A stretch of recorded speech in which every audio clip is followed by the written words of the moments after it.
खबरों में आगे बढ़ते हैं। ईरान के बाद पाकिस्तान की बात कर लेते हैं, जो अपनी साजिशों से बाज आने को राजी नहीं है। 48 घंटे के अंदर दूसरी बार एलओसी के पास संदिग्ध ड्रोन देखे गए। इस बार ड्रोन जम्मू कश्मीर के राजौरी जिले में एलओसी के पास नजर आए। 2 बार संदिग्ध पाकिस्तानी ड्रोन देखे गए। ड्रोन देखे जाने के बाद भारतीय सेना की तरफ से सुरक्षा बलों की तरफ से फायरिंग हुई। सेना के सूत्र बता रहे हैं कि ड्रोन सर्विलांस करते हुए मंडरा रहे थे। फायरिंग के बाद ड्रोन पीओके की तरफ लौट गए। शाम करीब 7 बजे ये ड्रोन राजौरी के चिंगुस इलाके के डूंगा गाला क्षेत्र में देखे गए। सेना ने एंटी ड्रोन सिस्टम एक्टिव किया तो ये ड्रोन गायब हो गए। फिर शाम करीब 7:35 पर ड्रोन दोबारा दिखाई दिए। धरी धरा गांव के पास स्पॉट किए गए। बीते 3 दिनों में जम्मू कश्मीर में ड्रोन दिखने की दूसरी घटना है और लगातार हो रही ऐसी घटनाओं को देखते हुए एलओसी पर निगरानी और चौकसी बढ़ा दी गई है। सुरक्षा एजेंसियों को आशंका है कि पाकिस्तान की तरफ से ड्रोन के जरिए घुसपैठ या फिर हथियार, नशीले पदार्थ गिराने की कोशिश की जा सकती है। इससे पहले रविवार देर शाम भी जम्मू कश्मीर के कई इलाकों में पाकिस्तानी ड्रोन देखे गए।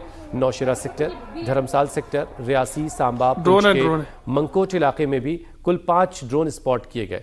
हालांकि इन घटनाओं में किसी तरह के नुकसान की कोई खबर नहीं है। पाकिस्तानी ड्रोन्स को लेकर आर्मी चीफ ने यह साफ कह दिया है कि इन पर लगातार नजर बनी हुई है और ऑपरेशन सिंदूर अभी ऑन है।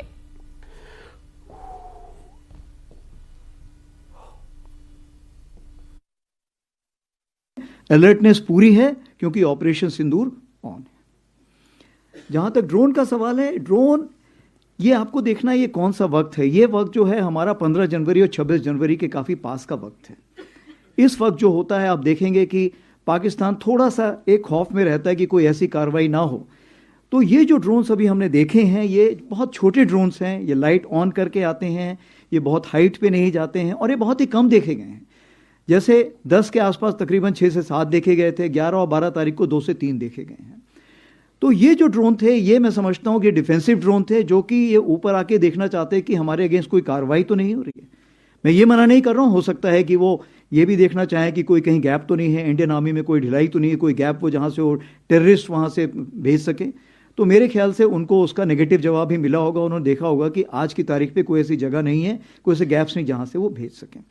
लेकिन ये जरूर है, आज जो हमारी डीजीएमओ स्टॉक हुई है उस स्टॉक में इसके बारे में जिक्र किया गया है और उनको बताया गया है कि ये हमें मंजूर नहीं है और कृपया करके इस पे लगाम लगाइए।